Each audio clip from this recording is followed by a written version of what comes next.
Hi guys, welcome back to Arpita Gowda YouTube channel. ನಾನು ನನ್ನ ಮಗಳು ನನ್ನ ಹಸ್ಬೆಂಡ್ ಇವತ್ತು ಎಲ್ಲಿ ಹೋಗ್ತಾ ಇದ್ದೀವಿ ಗೊತ್ತಾ? ಯಾರಾದರೂ ಗೆಸ್ ಮಾಡ್ತೀರಾ? ನಾನಂತೂ 2 ವರ್ಷದಿಂದ ಎಲ್ಲೂ ಹೊರಗಡೆನೇ ಹೋಗಿರಲಿಲ್ಲ. ಸೊ ಇವತ್ತು ನಾವು 3 ಜನ ಒಂದು ವಾಟರ್ ಪ್ಲೇಸ್ ನೋಡೋದಕ್ಕೆ ಅಂತ ಹೋಗ್ತಾ ಇದ್ದೀವಿ. ಯಾವುದು ವಾಟರ್ ಪ್ಲೇಸ್ ಅಂತ ಅಂದರೆ ಮುಂದೆ ನೋಡ್ತಾ ನಿಮಗೆ ಗೊತ್ತಾಗುತ್ತೆ. ಆದರೂ ಹೇಳ್ತಾ ಇದ್ದೀನಿ, ಇದು ಕೆ ಆರ್ ನಗರ ಹತ್ರ ಇರೋ ಚುಂಚನಕಟ್ಟೆ. ಇವಾಗ ನೀರೆಲ್ಲ ತುಂಬ ಬಂದಿದೆ ಅಲ್ವಾ ಕೆ ಆರ್ ಎಸ್ಗೆ. ಸೊ ಚುಂಚನಕಟ್ಟೆ ಎಲ್ಲ ತುಂಬ ನೀರಿರುತ್ತೆ. ಹಾಗಾಗಿ ಚುಂಚನಕಟ್ಟೆ ಫಾಲ್ಸ್ ನೋಡೋದಕ್ಕೆ ಅಂತ ಹೋಗ್ತಾ ಇದ್ದೀವಿ. ನನಗಂತೂ ಮನೇಲಿ ಇದ್ದು ಇದ್ದು ತುಂಬ ಅಂದರೆ ತುಂಬಾ ಬೋರ್ ಆಗಿಬಿಟ್ಟಿತ್ತು. ಇವಾಗ ಹೊರಗಡೆ ಹೋದರೆ ಎಷ್ಟು ರಿಲೀಫ್ ಅನಿಸುತ್ತೆ ಅಂದರೆ, ನಂಗೆ ಮೊದಲೇ ಹೊರಗಡೆ ಎಲ್ಲ ಸುತ್ತಾಡೋದಕ್ಕೆ ತುಂಬ ಇಷ್ಟ. ಅಂಥದ್ರಲ್ಲಿ 2 ವರ್ಷದಿಂದ ಮನೆ ಒಳಗಡೆ ಇದ್ದು ಸಖತ್ತು ಬೋರ್ ಆಗಿಬಿಟ್ಟಿತ್ತು. ಸೊ ಫೈನಲಿ ಇವತ್ತು ನಾವು 3 ಜನ ಒಟ್ಟಿಗೆ ಪ್ಲೇಸ್ ನೋಡೋದಕ್ಕೆ ಹೋಗ್ತಾ ಇದ್ದೀವಿ. ಅದು ವಾಟರ್ ಪ್ಲೇಸ್. ನಂಗೆ ತುಂಬಾ ಇಷ್ಟ ವಾಟರ್ ಪ್ಲೇಸ್ ಅಂದರೆ. ನಮ್ಮ ಜೊತೆಗೆ ನಿಮಗೂ ಆ ಪ್ಲೇಸ್ ತೋರಿಸ್ತೀನಿ. ನೀವು ಕೂಡ ಯಾರಿಗೆ ಹೋಗೋದಕ್ಕಾಗೋದಿಲ್ಲ ಅವರು ಕೂಡ ಇಲ್ಲೇ ನೋಡ್ಕೊಂಡು ತುಂಬ ಖುಷಿ ಪಡಿ. ಅದಕ್ಕೂ ಮುಂಚೆ ಯಾರೆಲ್ಲ ನನ್ನ ಚಾನಲ್ನ ಸಬ್ಸ್ಕ್ರೈಬ್ ಮಾಡ್ಕೊಳ್ದೆ ನೋಡ್ತಾ ಇದ್ದೀರಾ ಎಲ್ಲ ದಯವಿಟ್ಟು ಸಬ್ಸ್ಕ್ರೈಬ್ ಮಾಡಿಕೊಂಡು ವೀಡಿಯೋಸ್ಗಳನ್ನ ನೋಡಿ ಹೀಗೆ ಸಪೋರ್ಟ್ ಮಾಡ್ತಾಯಿರಿ. ಅಂದಿವೇನೆ ಹೋಗ್ಬೇಕಾದ್ರೆ ನಮ್ಮೂರಿಂದ ಕೆ ಆರ್ ನಗರ ಹೋಗ್ಬೇಕಾದ್ರೆ 2 ರೂಟ್ ಸಿಗುತ್ತೆ. ಒಂದು ಹುಣಸೂರು ಮೈನ್ ರೋಡು, ಇನ್ನೊಂದು ಈ ಕಡೆ ಹಳ್ಳಿಗಳ ಕಡೆಯಿಂದ ಹೋಗಬೇಕು. ಅಲ್ಲಿಗೆ ಹೋದರೆ ಸಾಗರಕಟ್ಟೆ ಸಿಗುತ್ತೆ. ಇದೇನೇ ಅದು ಸಾಗರಕಟ್ಟೆ. ಮೊದಲು ಇಲ್ಲಿಗೆ ಓಡಾಡೋದಕ್ಕೆ ರೋಡೇ ಇರಲಿಲ್ಲ, ಬರೀ ಟ್ರೈನಲ್ಲಿ ಹೋಗ್ತಾ ಇದ್ದದ್ದು ಅಷ್ಟೇ. ಆ ಕಡೆ ಸೈಡ್ ಬ್ರಿಡ್ಜ್ ಇದೆಯಲ್ಲ, ಅಲ್ಲಿ ಟ್ರೈನ್ ಹೋಗ್ತಾಯಿತ್ತು. ಬಟ್ ಟ್ರೈನಲ್ಲಿ ಹೋಗೋದಕ್ಕೇ ಚೆಂದ ಇಲ್ಲಿ ಈ ಊರಿಗೆ ಸಾಗರಕಟ್ಟೆಗೆ. ತುಂಬಾ ಚೆನ್ನಾಗಿರುತ್ತೆ. ನೀರಿದ್ದಾಗಂತೂ ಸಖತ್ತಾಗಿ ಕಾಣಿಸುತ್ತೆ. ಮೇಲುಗಡೆ ಟ್ರೈನ್ ಹೋಗ್ತಾ ಇರುತ್ತೆ, ಕೆಳಗಡೆ ಎಲ್ಲ ವಾಟರು ಸಖತ್ತಾಗಿರುತ್ತೆ.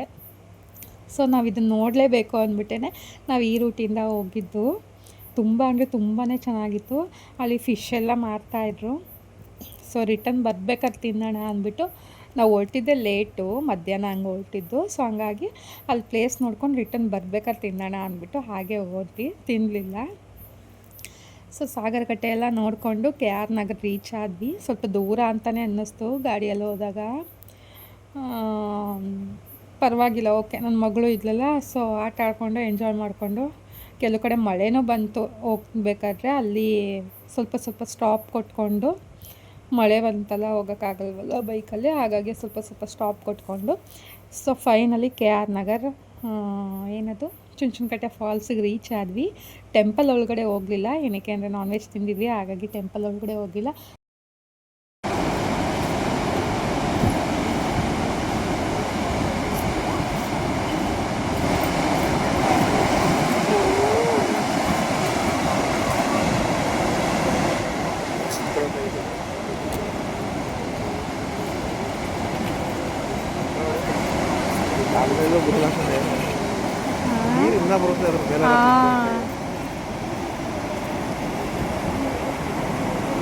ಸೊ ನೋಡಿ ಫಾಲ್ಸಲ್ಲಿ ನೀರು ಎಷ್ಟಿದೆ ಅಂದರೆ ಇನ್ನೂ ಬರಬೇಕು. ಆ್ಯಕ್ಚುಲಿ ಕಮ್ಮಿನೇ ಇರೋದು, ಬಟ್ ಅದನ್ನು ಚೆನ್ನಾಗಿತ್ತು. ನನ್ನ ಮಗಳೂ ತುಂಬಾ ಚೆನ್ನಾಗಿ ಎಂಜಾಯ್ ಮಾಡಿದ್ಲು. ಆಗೇನೋ ಒಂಥರ ಖುಷಿ, ನೀರು ಜಾಸ್ತಿ ಇರೋ ನೀರು ನೋಡಿ. ಫಸ್ಟ್ ಟೈಮ್ ಅಲ್ವಾ, ಸೊ ತುಂಬಾ ಖುಷಿಪಟ್ಲು. ಅದು ಅಲ್ಲದೆ ಕೋತಿಗಳಂತೂ ಸಿಕ್ಕಾಬಟ್ಟೆ ಇತ್ತಪ್ಪ. ಕೈಯಲ್ಲಿ ಏನಾದ್ರು ಹಿಡ್ಕೊಂಡ್ರೆ ಕೈಯಲ್ಲಿ ಕಿತ್ಕೊಳ್ಳೋಕ್ಕೆ ಬರ್ತಾಯಿತ್ತು. ಪ್ಲೇಸ್ ಮಾತ್ರ ತುಂಬಾ ಚೆನ್ನಾಗಿದೆ. ಒಂದ್ಸಲಿ ಹೋಗಿ ನೋಡಿ, ನೀವು ಯಾರು ನೋಡಿಲ್ಲ ಅವರು. ಬಟ್ ನೀರು ಜಾಸ್ತಿ ಬಂದಾಗ ಇನ್ನೂ ಚೆನ್ನಾಗಿರುತ್ತೆ. ತುಂಬ ಜನ ಅಂದರೆ ಸಿಕ್ಕಾಬಟ್ಟೆ ಕ್ರೌಡೇನು ಇರಲಿಲ್ಲ, ನಾರ್ಮಲಾಗಿ ಇದ್ದರು.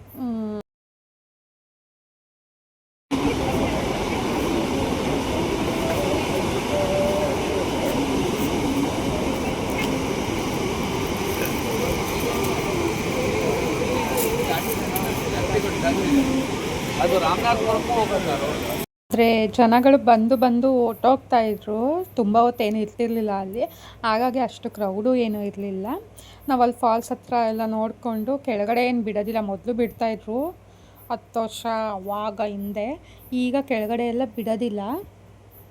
ಮೇಲ್ಗಡೆನೇ ನಿಂತ್ಕೊಂಡು ಫೋಟೋ ಗಿಟೋ ತೊಗೊಂಡು ನೋಡಿಕೊಂಡು ಹೋಗೋದಷ್ಟೇ. ವ್ಯೂ ಪಾಯಿಂಟ್ ಕೂಡ ಮಾಡಿದ್ದಾರೆ, ಇದೇನೆ. ಇಲ್ಲಿಂದನೂ ತುಂಬ ಚೆನ್ನಾಗಿ ಕಾಣಿಸುತ್ತೆ. ಬಟ್ ಇಲ್ಲಿ ಮೇಲ್ಗಡೆ ಹೋಗ್ಬೇಕಾದ್ರಂತೂ ಕೋತಿಗಳಂತೂ ಅಲ್ಲೇ ಕುತ್ಕೊಂಡಿರ್ತವೆ, ಮೇಲ್ಗಡೆ ಹತ್ತೋದಕ್ಕೆ ಬಿಡೋಲ್ಲ ಮೆಟ್ಲುಗಳನ್ನ. ಸೊ ನಾವು ಹೋಗ್ಬೇಕಾದ್ರೆ ಒಂದು ಕೋತಿ ದೊಪ್ಪದು ಡುಮ್ಮ ಕೋತಿ ಅಲ್ಲೇ ಇತ್ತು. 2-3 ನಿಮಿಷ ಆದಮೇಲೆ ಅದು ಕೆಳಗಡೆ ಬಂತು. ಆಮೇಲೆ ನಾವು ಮೇಲ್ಗಡೆ ಹೋಗಿ ನೋಡಿಕೊಂಡು ಫೋಟೋಸ್ ಎಲ್ಲ ತಕ್ಕೊಂಡ್ವಿ. ನೋಡಿ ನೀರು ಎಷ್ಟು ಚೆಂದ ಕಾಣಿಸ್ತಾ ಇದೆ ಅಂತ ಅಂದರೆ ನೋಡೋಕ್ಕೆ ಒಂದು ಖುಷಿಯಲ್ಲಿ. ವಾಟರ್ ಪ್ಲೇಸ್ಗಳೇ ಅಷ್ಟು ನೋಡ್ತಾ ಇದ್ದರೆ ನೋಡ್ತಾನೇ ಇರೋಣ, ಅಲ್ಲೇ ಇರೋಣ ಅಂತ ಅನ್ನಿಸ್ತಾ ಇರುತ್ತೆ. ಬೀಚ್ಗಳಲ್ಲೂ ಅಷ್ಟೇ, ಬೀಚ್ ಪ್ಲೇಸ್ಗಳನ್ನು ನಂಗೆ ತುಂಬಾ ಇಷ್ಟ. ನನ್ನ ಮಗಳಂತೂ ನಾವು ಫೋಟೋ ತೊಗೋಬೇಕಾದ್ರೆ ನಮ್ಮನ್ನು ಬಿಟ್ಬಿಟ್ಟು ಬೇರೆಯವ್ರನ್ನೇ ನೋಡ್ತಾಯಿದ್ರು. ಯಾಕಂದರೆ ಅಲ್ಲಿ ಪಾಪುಗಳಿದ್ದು ಸ್ವಲ್ಪ ಯಾರೋ ಅಕ್ಕಪಕ್ಕ ಎಲ್ಲ ಮಾತಾಡಿಸ್ತಾಯಿದ್ರು. ಹಂಗಾಗಿ ಅವಳು ಅವ್ರನ್ನೇ ನೋಡಿಕೊಂಡು ಮಾತಾಡಿಸ್ತಾಯಿದ್ಲು. ಎಷ್ಟು ಹೇಳಿದ್ರು ಕೇಳ್ತಾನೆ ಇರಲಿಲ್ಲ. ಕೆಳಗಡೆ ಬಿಡೋಕ್ಕೂ ಭಯ, ಅಂದರೆ ಅಲ್ಲಿ ಕಂಬಿಗಳಲ್ವಾ, ಕೆಳಗಡೆ ಜಾರ್ಕೊಬಿಡ್ತಾಳೆ ಅಂತ ಅದು ಭಯ ಕೆಳಗಡೆ ಬಿಡೋದಕ್ಕೆ. ಚಿಕ್ಕ ಜಾಗ ಅಲ್ವಾ, ಆದ್ರೂ ಒಂದು 2 ನಿಮಿಷ ಬಿಟ್ವಿ. ಅಲ್ಲೇ ಓಡಾಡ್ಕೊಂಡಿದ್ಲು. ಇನ್ನು ಅಂಬೆಗಾಲಲ್ವ ಹಾಕೋದು ನಡೆಯಲ್ಲ, ಸೊ ಅಲ್ಲೇ ಓಡಾಡ್ಕೊಂಡು ಇದ್ಲು.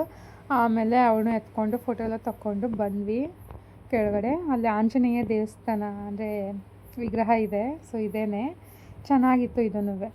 ಅಲ್ಲಿನೂ ಹೋಗಿ ಅಲ್ಲೇ ದೂರದಿಂದನೇ ಕೈ ಮುಕ್ಕೊಂಡು ಅಲ್ಲೂ ಕೆಲವು ಫೋಟೋಸ್ಗಳು ತೊಗೊಂಡ್ವಿ. ಚೆನ್ನಾಗಿದೆ ಟೆಂಪಲೂ. ನೆಕ್ಸ್ಟ್ ಟೈಮ್ ಏನಾದ್ರು ಹೋದರೆ ನಾನು ಟೆಂಪಲ್ ಒಳಗಡೆ, ಅದು ರಾಮಂದು ದೇವಸ್ಥಾನ ಇದೆಯಲ್ಲ ಅದರೊಳಗಡೆ ಹೋಗೋ ಹಾಗೇ ಹೋಗಬೇಕು. ನಾನು ಒಂದೂ ಸಲಿನೂ ನೋಡಿಲ್ಲ, 2-3 ಸಲ ಹೋಗಿದ್ದೀನಿ ಅಲ್ಲಿಗೆ, ಬಟ್ ಒಂದು ಸಲಿನೂ ಟೆಂಪಲ್ ಒಳಗಡೆ ಹೋಗೇ ಇಲ್ಲ. ನನ್ನ ಮಗಳನ್ನ ನೋಡಿ ಕೆಳಗಡೆ ಬಿಡು ಅಂತ ಆಟ ಮಾಡ್ತಾಯಿದ್ಲು. ಸೊ ಬಿಟ್ಟರೆ ಹೆಂಗೆ ಕೂತಿದ್ದಾಳೆ ಅವಳು, ಖಾಲಿ ಹಂಗೆಲ್ಲ ಹಾಕ್ಕೊಂಡು ಹಾಗೆಲ್ಲ ಆಟಾಡ್ಕೊಂಡು. ಅಲ್ಲೊಂದು ಪಾಪು ಬರ್ತಾಯಿತ್ತು, ಹುಡುಗಿ ಪಾಪು, ಚೆನ್ನಾಗಿತ್ತು. ಅಂದರೆ ನಡ್ಕೊಂಡು ಬರ್ತಾಯಿತ್ತು ಅದು, ಅದ್ರ ಜೊತೆ ಮಾತಾಡಿಕೊಂಡು ಹಂಗೆ ಆಟ ಆಡ್ತಾ ಇದ್ದದ್ದು. ಅವರು ಬರ್ತೀಯಾ ಅಂತ ಕರೀತಾಯಿದ್ರು, ಬಾ ನಮ್ಮ ಮನೆಗೆ ಹೋಗೋಣ ಅಂತ. ಅದಕ್ಕೆ ಅವಳು ಎದ್ದುಕೊಂಡು ಅವ್ರ ಅಪ್ಪನ ಹತ್ರ ಹೋಗಿ ಕೂತ್ಕೊಂಡಿದ್ದು. ಚೆನ್ನಾಗಿ ಮಾತಾಡಿಸ್ತಾಯಿದ್ರು ಅವರು. ನೋಡಿ ಪಾಪುನೇ ನೋಡ್ತಿದ್ದಾಳೆ ಅವಳು. ಏನು ಗೊತ್ತಾ, ಈ ಮಳೆಗಾಲದಲ್ಲಿ ಹೊರಗಡೆ ಎಲ್ಲ ಓಡಾಡೋದಕ್ಕೆ ಚೆನ್ನಾಗಿರುತ್ತೆ. ನೀರೆಲ್ಲ ಡ್ಯಾಮ್ಗಳೆಲ್ಲ ತುಂಬ್ಕೊಂಡಿರುತ್ತೆ, ಫಾಲ್ಸ್ ಎಲ್ಲ ತುಂಬಿರುತ್ತೆ, ನೋಡೋದಕ್ಕೆ ಚೆನ್ನಾಗಿರುತ್ತೆ. ಬಟ್ ಮಳೆ ಇರುತ್ತಲ್ಲ, ಹೋಗೋದಕ್ಕೆ ಬೋರ್ ಆಗುತ್ತೆ ಅಷ್ಟೇ. ಬಟ್ ಆದ್ರೂ ಇಂಥ ಟೈಮಲ್ಲೇ ಹೋಗಬೇಕು, ಚೆನ್ನಾಗಿ ಎಂಜಾಯ್ ಮಾಡ್ಕೊಂಡೆಲ್ಲ ಬರ್ಬೋದು.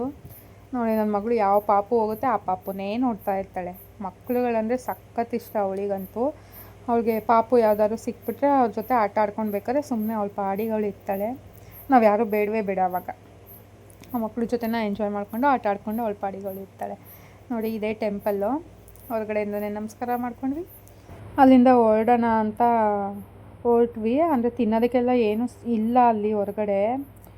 ಮಾಮೂಲಿ ಕಡಲೆಪುರಿ ಅಂಗಡಿ ಇತ್ತು, ಐಸ್ ಕ್ರೀಮ್ ಇತ್ತು ಅಷ್ಟೇ. ಐಸ್ ಕ್ರೀಮು ಮತ್ತು ಐಸ್ ಕ್ರೀಮ್ ಒಂದೇ ತಿಂದಿದ್ದಲ್ಲಿ, ಜೋಳ ಎಲ್ಲ ತಿನ್ನಲಿಲ್ಲ. ಚಳಿಗೆ ಜೋಳ ತಿನ್ನೋಣ ಅಂದರೆ ಇವಳು ಬಿಡಬೇಕಲ್ಲ ಹತ್ತಿನ ತನಕ. ಐಸ್ ಕ್ರೀಮ್ ತಿನ್ಕೊಂಡು ಎಲ್ಲರೂ ಹೊರಟ್ವಿ.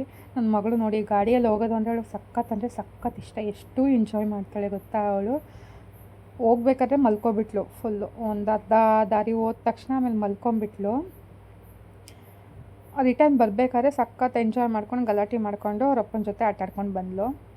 ಸೊ ನಾನು ಸಾಗರ್ ಕಟ್ಟೆ ಹತ್ರ ಫಿಶ್ ಅಂತ ಹೇಳಿದ್ನಲ್ಲ, ಅದು ಇಲ್ಲೇ ಫಿಶ್ ತಿನ್ನೋಣ ಅಂತ ಹೋದ್ವಿ. ಒಂದು ಕಡೆ ಅಂಗಡಿಗೆ ಹೋದ್ವಿ, ಅಲ್ಲಿ ಫಿಶ್ ಖಾಲಿ ಆಗಿತ್ತು, 2 ಏನೋ ಇದ್ದದ್ದು ಅಷ್ಟೇ. ಸೊ ಅಲ್ಲಿ ಬೇಡ ಅಂದ್ಬಿಟ್ಟು ಇಲ್ಲಿಗೆ ಬಂದ್ವಿ. ಇಲ್ಲೂ ತುಂಬ ಕ್ರೌಡ್ ಇತ್ತು, ಇಲ್ಲೂ ಇತ್ತು ಫಿಶ್ಶು. ಬಟ್ ಸ್ವಲ್ಪ ಮುಳ್ಳಿರುತ್ತೆ ಅಂದ್ಬಿಟ್ಟು ಒಂದು ಸ್ವಲ್ಪ ಕಬಾಬು 2 ಫಿಶ್ ತೊಗೊಂಡ್ವಿ ಅಷ್ಟೇ. ಅಷ್ಟೊಂದೇನು ಚೆನ್ನಾಗಿರಲಿಲ್ಲ ಟೇಸ್ಟು. ಅಲ್ಲೂ ಖಾಲಿ ಆಗೋಯ್ತು. ಎಷ್ಟು ಅಂದರೆ ನಾವು ಬಂದು ಇದು 2 ಆರ್ಡ್ರ್ ಮಾಡಿದ್ವಿ ಅಷ್ಟೇ. ಆಮೇಲೆ ಜನ ಜಾಸ್ತಿ ಆಗೋದ್ರು, ಅಲ್ಲೂ ಎಲ್ಲ ಖಾಲಿ ಆಯಿತು. ಮತ್ತು ತೊಗೊಳೋದಕ್ಕೂ ಅಲ್ಲಿ ಫಿಶ್ ತಿಂದ್ಕೊಂಡು ಅಲ್ಲಿಂದ ಸ್ವಲ್ಪ ಮುಂದೆ ಬಂದ್ವಿ. ಅಲ್ಲಿ ಇನ್ನೊಂದು ಅಂಗಡಿ, ಫಿಶ್ ಅಂಗಡಿ ಇದೆ ನೋಡಿ, ಇದೆ ಅದು. ಇಲ್ಲಿ ನಾವು ಬೇರೆ ಫಿಶ್ ತೊಗೊಂಡ್ವಿ. ಇಲ್ಲಿ ಚೆನ್ನಾಗಿತ್ತು. ಇಲ್ಲೂ ನೋಡಿ ಎಷ್ಟು ಚೆನ್ನಾಗಿದ್ದಾರೆ ಅಂದರೆ, ಅಲ್ಲಿ ಬರೋರೆಲ್ಲ ಫಿಶ್ ತಿನ್ನೋದಕ್ಕೆ ಅಂದರೆ ತಿನ್ಕೊಂಡು ಹೋಗೋರೇ, ಯಾರೂ ಹಂಗೆ ಹೋಗೋರೇ ಇಲ್ಲ. ಅಲ್ಲಿ ನಾವು ಫಿಶ್ ಆರ್ಡ್ರ್ ಮಾಡಿದ್ವಿ. ಅವರು ಅಲ್ಲೂ ಖಾಲಿ ಆಗಿತ್ತು ಆ್ಯಕ್ಚುಲಿ ಹೇಳ್ಬೇಕು ಅಂತ ಅಂದರೆ. ಅಲ್ಲಿ ಹಿಡ್ಕೊಂಡು ಅವಾಗ ತಾನೇ ತಗೊಬಂದು ಕೊಟ್ಟು ಅದಕ್ಕೆ ಮಸಾಲೆ ಹಾಕ್ಬಿಟ್ಟು ಅವಾಗ ತಾನೇ ಕೊಟ್ಟರು. ಸೊ ಫಿಶ್ಗೆ ಏನಾದ್ರು ಮಸಾಲೆ ಹಾಕಿದ್ರೆ ಒಂದು ½ ಅನ್ ಅವರು ಅದು ಮಸಾಲೆ ಹಿಡಿಯೋ ತನಕ ಟೇಸ್ಟ್ ಬರಲ್ಲ. ಸೊ ಮಾಡಿಕೊಟ್ರು. ಇನ್ನೇನು ಮಾಡೋದು, ಬಂದಿದ್ದೀವಲ್ಲ ಅಂತ ತಿಂದ್ವಿ ಅಷ್ಟೇ. ಚೆನ್ನಾಗಿತ್ತು ಆದ್ರೂ. ಇದಕ್ಕಿಂತ ಇನ್ನೊಂದು ಪ್ಲೇಸಲ್ಲಿ ತುಂಬಾ ಚೆನ್ನಾಗಿರುತ್ತೆ ಫಿಶ್ಶು. ಅಲ್ಲಿಗೆ ಹೋದಾಗ ನಿಮ್ಗೆ ತೋರಿಸ್ತೀನಿ ನೋಡಿ. ಅದು ಬೋನ್ಲೆಸ್ ಫಿಶ್ ಅಂತ ಕೊಟ್ಟರು. ಜಸ್ಟ್ ಫುಲ್ ಮೀನು ಹೆಂಗಿರುತ್ತೆ ಹಂಗೆ ಇರುತ್ತೆ, ಬಟ್ ಚಿಕ್ಕದು ಇದೇನೆ ಅದು. ಹಾಗೆ ತಿನ್ಕೊಳ್ಳೋದು, ಚಿಕನ್ ಹೆಂಗೆ ತಿಂತೀವಿ ಹಾಗೇ, ಮುಳ್ಳೇನಿರಲ್ಲ. ನನಗೆ ಅದೇನು ಅಷ್ಟು ಇಷ್ಟ ಆಗಲಿಲ್ಲ, ಅಷ್ಟು ಏನು ಟೇಸ್ಟ್ ಇರಲಿಲ್ಲ. ಅದು ಫಿಶ್ ತಿನ್ನಿದ್ದು ಫೀಲೇ ಇರಲಿಲ್ಲ. ಏನೇ ಇರಲಿ ಈ ಥರ ದೊಡ್ಡ ಫಿಶ್ ತಿಂದ್ರೇ ಆ ಥರ ಫೀಲ್ ಆಗೋದು. ಸೊ ಎಲ್ಲ ಫಿಶ್ ಎಲ್ಲ ಚೆನ್ನಾಗಿ ತಿನ್ಕೊಂಡು ನೋಡಿ ಅಲ್ಲಿ ಬೋನ್ಸ್ ಎಲ್ಲ ಹೆಂಗೆ ಬಿಟ್ಟಿದ್ದೀವಿ ಎಲ್ಲ ತಿನ್ಕೊಂಡು ಯಾರೋ ಪಾಪ ಬ್ಯಾಂಗ್ಳೂರವ್ರು ಬಂದಿದ್ದರು, ಅವರು ಕೂಡ ಚೆನ್ನಾಗಿ ಮಾತಾಡ್ಕೊಂಡು ಅಲ್ಲೇ ಕೂತಿದ್ರು. ಅವ್ರ ಜೊತೆ ಎಲ್ಲ ಮಾತಾಡಿಕೊಂಡು ಅಲ್ಲಿಂದ ಹೊರಟ್ವಿ. ನಾವು ಆಲ್ರೆಡಿ 6:30 ಆಗೋಗಿತ್ತು. ಸೊ ಹೊರಟ್ವಿ. ರಿಟರ್ನ್ ನಾವು ಮನೆಗೆ ಬಂದಾಗ 7:30 ಆಗಿತ್ತು. ಇನ್ನು ಪಾಪು ನಿದ್ದೆ ಮಾಡ್ಕೊಬಿಡ್ತಾಳೆ ಅಂದ್ಬಿಟ್ಟು ಬೇಗನೆ ಹೊರಟು. ಬೇಗ ಏನು ಲೇಟ್ ಆಗಿತ್ತು, ಹೊರಟ್ವಿ. ಸೊ ಈ ವಿಡಿಯೋ ಇಷ್ಟ ಆದರೆ ಸಬ್ಸ್ಕ್ರೈಬ್ ಮಾಡಿ. ಇಲ್ಲಿಗೆ ಎಂಡ್ ಮಾಡ್ತಾಯಿದ್ದೀನಿ. ಬಾಯ್.